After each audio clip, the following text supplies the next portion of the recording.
Hello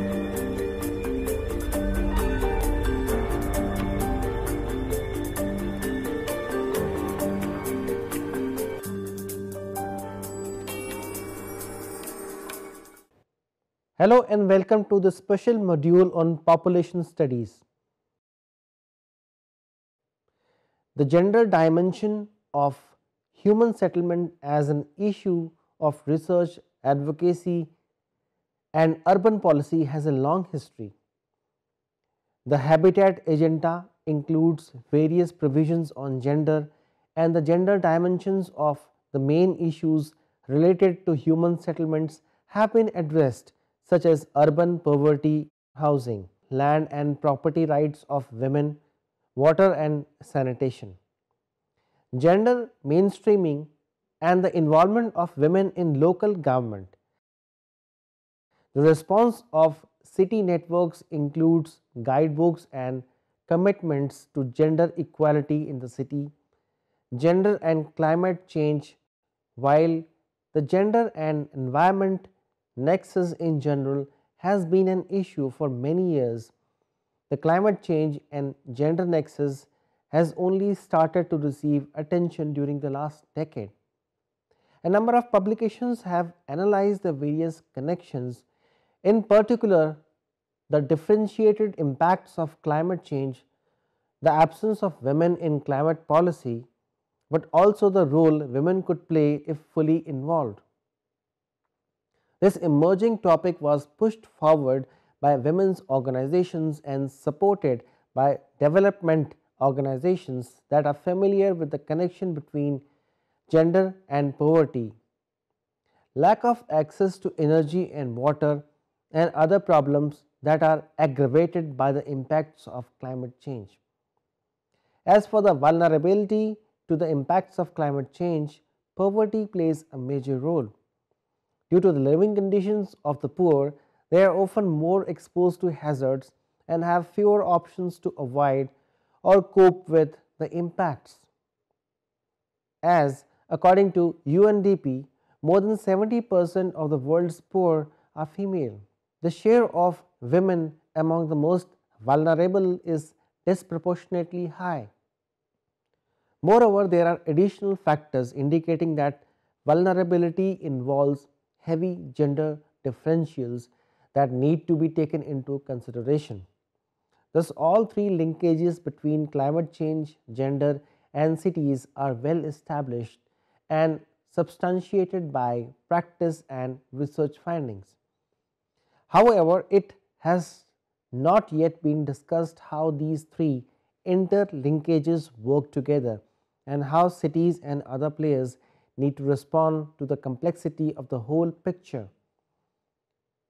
This lecture is an attempt to take stock of the existing knowledge, identify gaps, and produce preliminary recommendations to policymakers at urban, national, and international levels.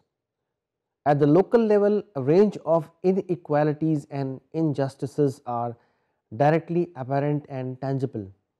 In most cities around the world, the divide between the privileged and underprivileged is as large as the global divide between developed and least developed countries. While a small proportion of citizens claim the major share of land for housing, mobility and recreation, the majority of others are crowded together in slums. The size of the carbon footprints of different citizens ranges from very large to virtually zero. The poorest groups, such as slum dwellers, usually have the smallest carbon footprint, and moreover, they often live in areas most exposed to climate hazards, such as landslides or flood-prone areas. These inequalities are related to income, class, age, race, ethnicity, health status, etc. Within all these inequalities, gender leads to a further differentiation and in most cases leads to different impacts of climate change on women and men. Within low income populations, women often have particular vulnerabilities as a result of gender related inequalities. Vulnerability depends on exposure to the negative effects of climate variability and the capacity to avoid these effects or to cope with them. This capacity depends on income, assets, education, and knowledge. And here again, there is a gender bias all over the world. Women have lower incomes, are in some countries facing constraints due to cultural patterns and norms, and are responsible for the bulk of unpaid care work. The latter often leads to an increase of the work burden of women after disasters and extreme weather events. For instance, when the provision of fuel, food, and water is more difficult and ill family members need to be taken care of. However, the gender division of labor is also an important factor for the crucial role of women in mitigation, since many relevant decisions influencing greenhouse gases emissions are taken at the household level. Due to their role in the community, their priorities and needs, knowledge, capacity, and practical experience, women are also key actors for disaster risk reduction and enhancing the resilience of the community. For two main reasons, gender issues need to be addressed in climate policy at all levels, and thus at the city level as well. First, it is a matter of equality and equity. Existing standards and norms require gender issues to be addressed at all levels in order to work towards gender equality and eliminate discrimination of women. Firstly, both women and men need to be equally and meaningfully involved in planning and decision making. Secondly, gender mainstreaming as a tool to assess the different implications for women and men of planned legislation, policies, and programs is required in all areas and at all levels, including climate policy and including the city level. This is crucial as climate change and climate policy might otherwise exacerbate existing inequalities. In other words, working towards gender equity as an issue in its own right needs to be taken into consideration in all policies and thus also in climate policy. Secondly, it is a matter of effectiveness and efficacy of climate policy. Without taking gender issues into account, many climate change policies and measures are very likely to be less effective, since they might reach and involve only a part of the citizens, or their outcome might even be harmful for certain social groups.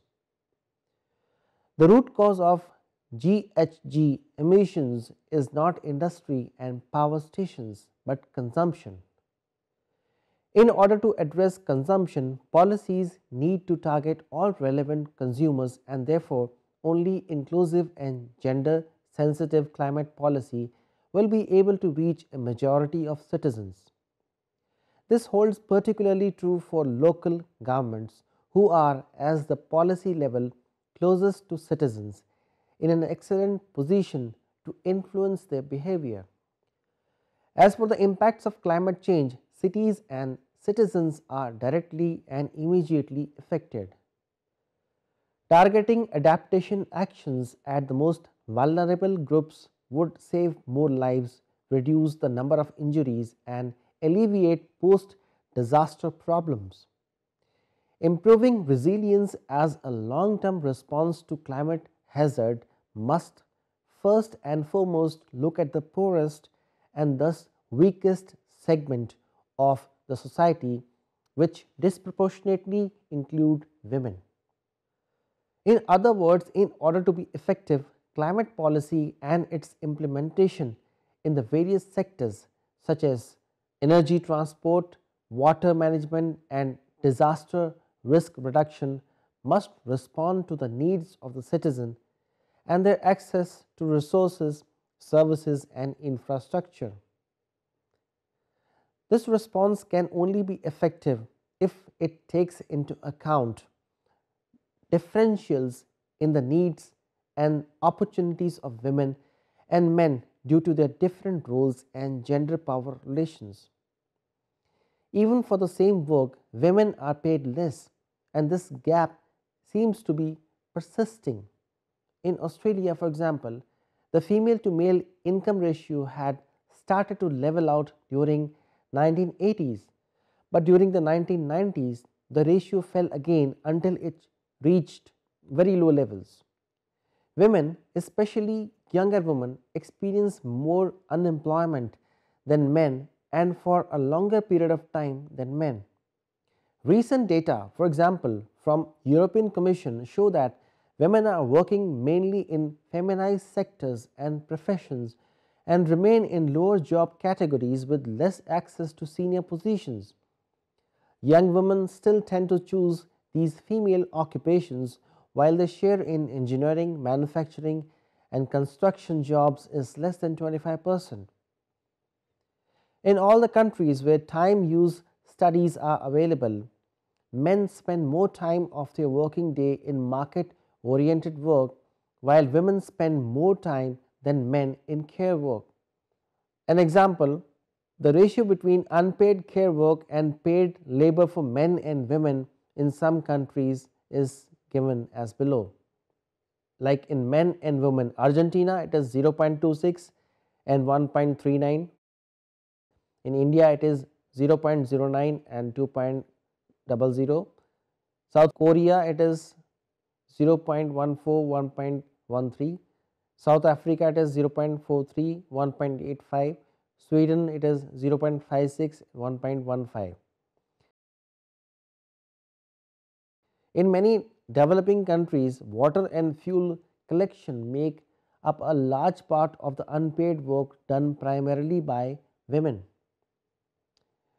UNIFEM estimate that women and children in Africa spend 40 billion hours every year collecting water. In South African cities, more than 40% of households in informal areas and 5% in formal areas have to obtain their water off-site, and in more than 50% of the households, women and girls are solely responsible for water collection while men are main collectors only in a quarter of the households.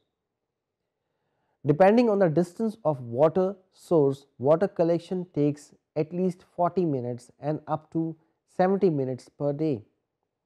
At least 60% of women workers in developing countries are in informal employment, which is generally a larger source of income for women than for men. For instance, in sub-Saharan Africa, 84% of women in non-agricultural sectors are informally employed compared to 63% of men. Of the world's estimated 100 million home-based workers, a majority of them are women. For instance, in South Asia, 80% of the home-based workers are women. In Pakistan in 2001, women owned less than 3% of the plots, even though in the most cases legal regulation allowed them to own land. Illiteracy is more common among women than men, and women thus have less access to information, including information on climate change and climate hazards. As two-thirds of the world's 876 million illiterates are women, more women than men lack basic computer skills needed to use the internet and the other new media. Now, power and participation. Cities need to address the unequal power relations and the lack of representation and participation of women. There are some indications that the outcome of policies would be different and often more ambitious if more women would be involved. It is incontestable that improved involvement of women would help to better take their specific vulnerabilities and that of the entire family into consideration. Women as resource managers of household and communities hold experiences and knowledge that would benefit the city's strategies on resources, infrastructures, and services. In light of the evidence on gender differentials in risk perception, women's participation would very likely result in low risk options to be favored. Women tend to favor renewable energies and reject risky technologies such as nuclear power more than men. In Germany, for instance, more women than men support a massive increase in the use of renewable energy sources. A significant higher proportion of women than men believe that effective policies to combat climate change are very important and expect determined measures from policymakers. Given the differentials in attitudes explained above, stronger action to protect environment and mitigate climate change could be expected if more women would have a say in urban politics. Now, adaptation. First step to reduce vulnerability of the most vulnerable groups, of which a majority are women, and enhancing the resilience of community. And to this end, urban planning, community resources, and the provision for infrastructure and services are essential. In particular, for disaster risk reduction, cities can and must play a major role at all stages, improving preparedness and information system, disaster management, and post disaster emergency measures. Key areas of action to reduce vulnerability include improving food security, overcoming structural causes of famine, improving education and health systems, better urban planning, provision of services and infrastructure to the most vulnerable groups, and gender equality. Most methodologies to identify vulnerable groups are blind for gendered vulnerabilities, since they do not distinguish between different vulnerabilities at the micro level, within local communities, and within household. In India, a vulnerability capacity index has been developed for disaster risk assessment, which could fill this gap. It takes a number of drivers of vulnerability into consideration.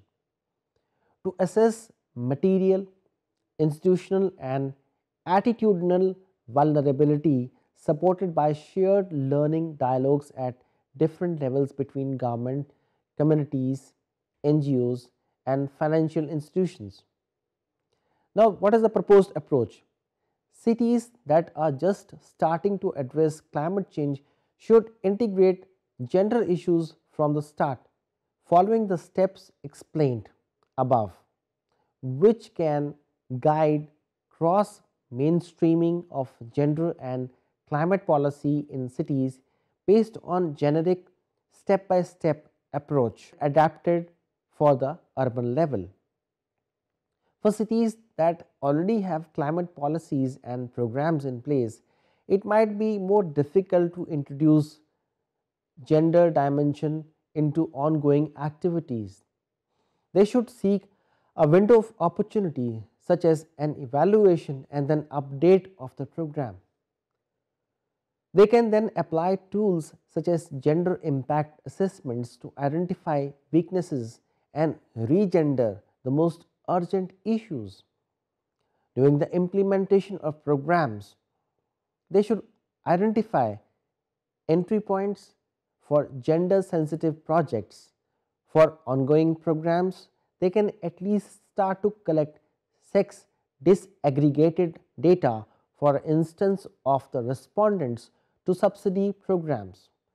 Policy which in any case need to take gender dimension into consideration are for adaptation, disaster risk reduction, shelters, land use, access to resources and services. For mitigation, Rapid gender checks for regendering should look at financial instruments such as subsidies on information, training, and advice on climate change, and option to mitigate and adapt.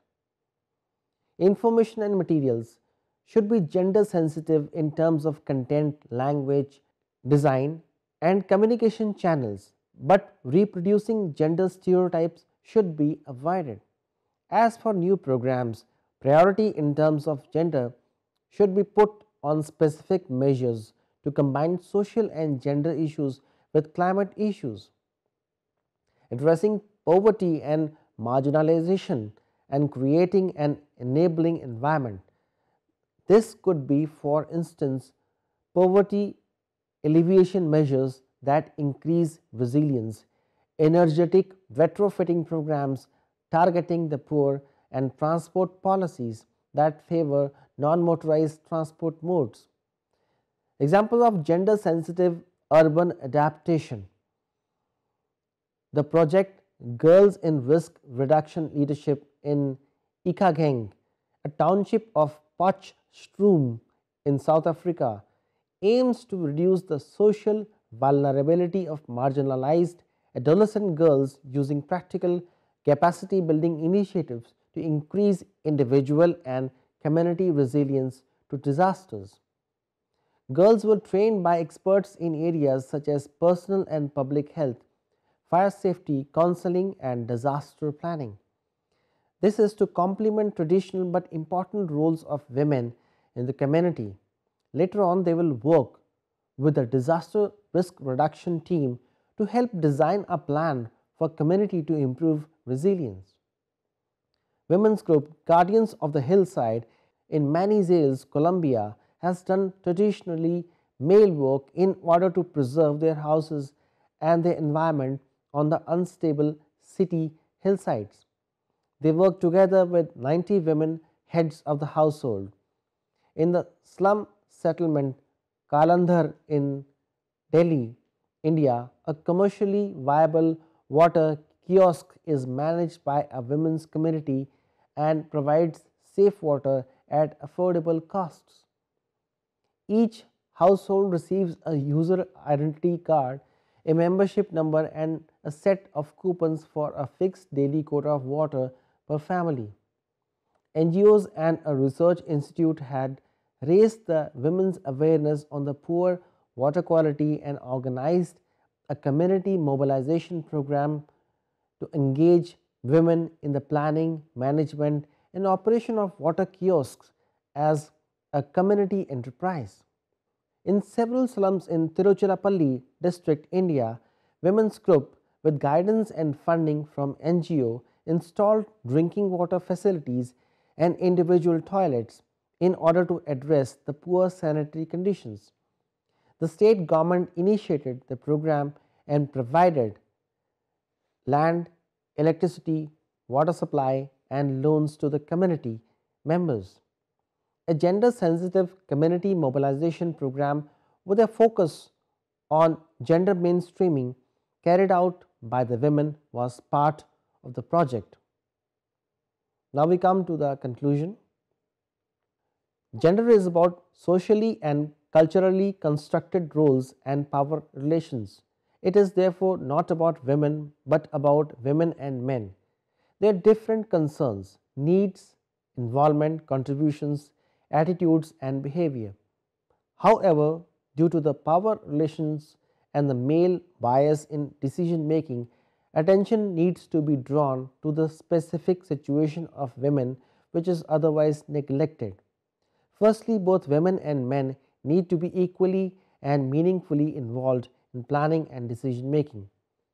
Secondly, gender mainstreaming as a tool to assess the different implications for women and men of planned legislation, policies, and programs is required in all areas and at all levels, including climate policy and including the city level. This is crucial as climate change and climate policy might otherwise exacerbate existing inequalities. Key areas of action to reduce vulnerability include improving food security, overcoming structural causes of famine, improving education and health systems, better urban planning, provision of services and infrastructure to the most vulnerable groups, and gender equality. Thank you so much for watching this module.